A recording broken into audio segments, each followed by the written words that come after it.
अगदी जलद व अचूक बातम्यांसाठी पाहत रहा महामीडिया 24 सदैव तत्पर।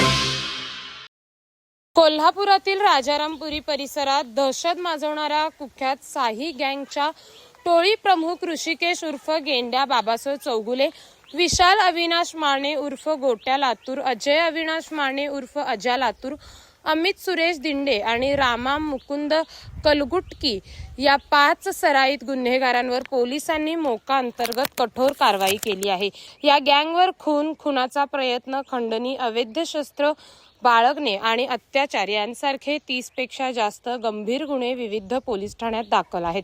पूर्वी स्वप्नील तहसीलदार आणि साईराज जाधव यांच्यानंतर सध्या ऋषिकेश चौगुले यांच्या नेतृत्वाखाली ही गँग राजारामपुरी परिसरात सक्रिय होती।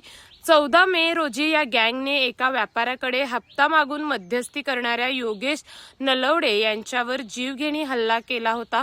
या संघटित गुन्हेगारीचा समूळ उच्चाटन करण्यासाठी पोलीस अधीक्षक निलोत्पल बसू यांच्या सूचनेनुसार राजारामपुरीचे पोलीस निरीक्षक विकास जाधव यांनी मोकाचा प्रस्ताव तयार केला होता।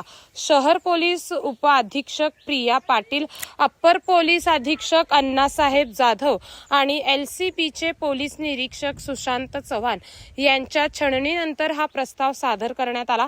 कोल्हापूर परिक्षेत्राचे विशेष पोलीस महानिरीक्षक रंजन कुमार शर्मा यांनी या प्रस्तावाला अंतिम मंजुरी देऊन आदेश निर्गमित केल्याने कोल्हापुरातील गुन्हेगारी वर्तुळात मोठी खळबळ उडाली आहे।